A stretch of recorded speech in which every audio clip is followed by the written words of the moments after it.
this game ends up going the distance here. Simply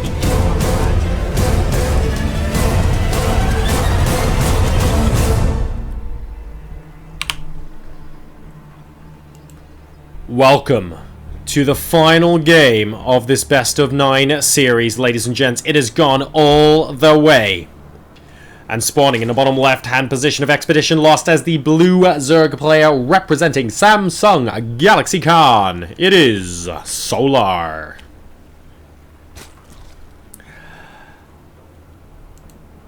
His opponent having a second wind and just an incredible amount of momentum.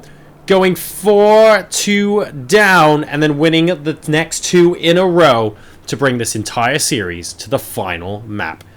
Can he pull it off? Ladies and gents, representing ROOT Gaming, it's Hydra.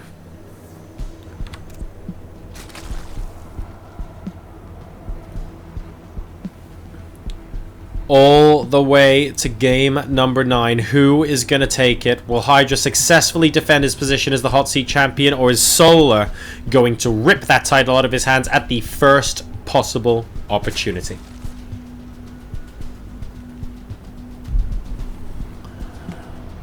No early pulls on Expedition Lost. The tension here is huge. I mean, these guys have played non-stop for most of the last 2 hours now. We have pools first coming out from both of them.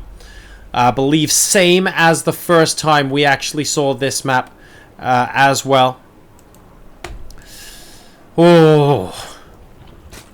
Who is going to blink first? Who is going to be the aggressor? Are we going to see Baneling nests? Are we going to see roaches? Mutalisks? I mean, we had some roach action already in these series so far. We've had a couple of muta games. Are we going to see one of the players mix it up here? So far, identical strategies. Pool into hatch for both players. No variation whatsoever. Where will we be going in terms of the mid-game, though? We do see a slightly earlier gas now coming out for Solar.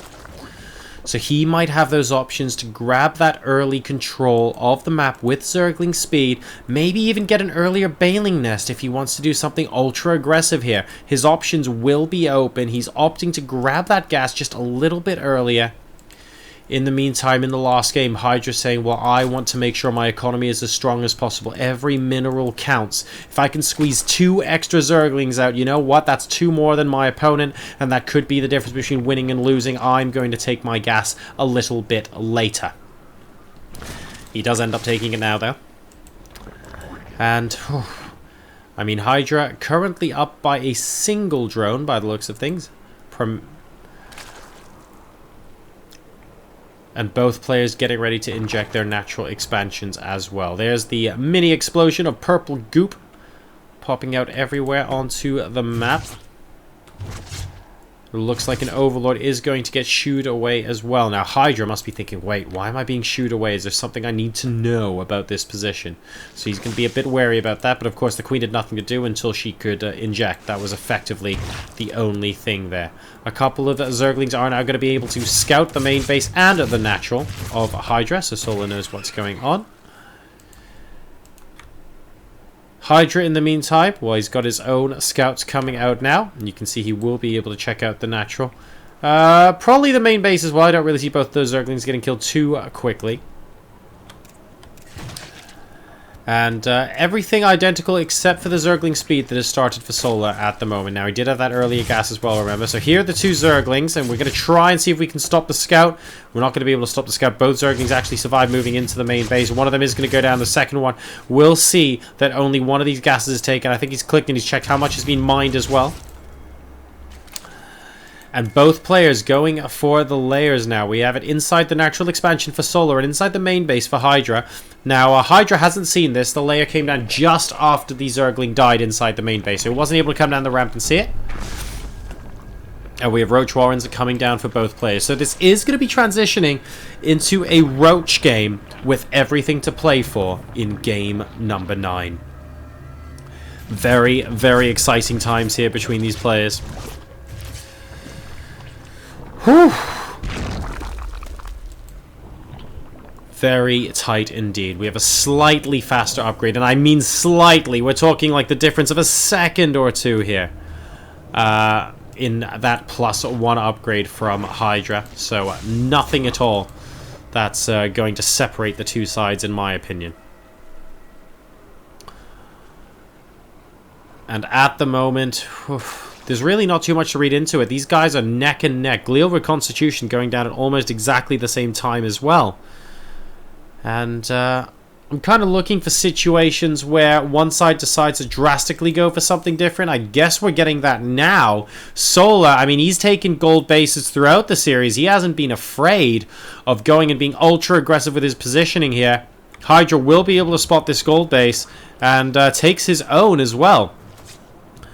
So this is going to be an ultra aggressive face-off in the middle of the map, guys. Look, I just about have both players' bases on the one screen. And they're about to flood the board with roaches. Both sides making a lot of them right now, having to rally them next to the gold base, not wanting them to get taken apart. This is a very, very high tension situation. This is basically like some demilitarized zone in the middle here. And both sides amassing weapons, getting ready to unleash them upon each other. The supplies were exactly even as well. 84 versus 84. The worker count 42 versus 42. This is more or less as even as games get up to the 9-minute mark, ladies and gents. And the players are really respecting each other right now. Really focusing on making sure their macro is absolutely tip-top. Every single unit is going to count in the coming engagement. We can tell you that for free. Now, who's going to blink first is the question. We have a good number of drones being transferred to the gold. We don't have any being transferred for Solar. But Solar looks like he's going to be making the first move here. He's going to try and snipe off the hatch, is he? He's getting behind the hatchery at the moment. He's sort of committing himself quite heavily here. A Queen coming in with a good transfuse on one of the roaches to begin with. Solar trying to maintain a very aggressive position, seeing if he can get a good concave. He's posturing an awful lot, though, and Hydra's had enough. He's just moving straight on in. We've got two Queens here as well. The second Queen not actually actively participating at the moment. And Solar, through that positioning, is actually getting a decent concave. He's up by 10 supply at the moment. He's bringing his own Queen into fray. Is this going to be it? Is this going to be the end of the hot seat for Hydra? He won last week. He's now 15 supply behind in game number 9 of week 14. There is a Queen here with this army as well, and it looks like is he going to be able to hold it? Oh no, probably not. Number of roaches 15 to 10 at the moment. There's defensive advantage. Look, more roaches coming through here. It's really, really close, but it's 94 to 75 supply. Hydra at the moment is struggling. Defender's advantage is useful, but both sides have so many units, and it's only useful up to a point. Solar looking like he's about to snowball. GG! That's it! And Solar's victorious. He takes the hot seat victory from Hydra in game number 9.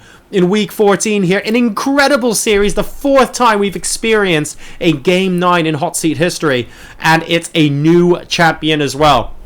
Commiserations to ROOT Hydra for only being able to stay on the hot seat for 1 episode. But he is going to be falling, congratulations, to Samsung Solar by the slimmest of margins. 5 games to 4. As Samsung Solar becomes the hot seat champion.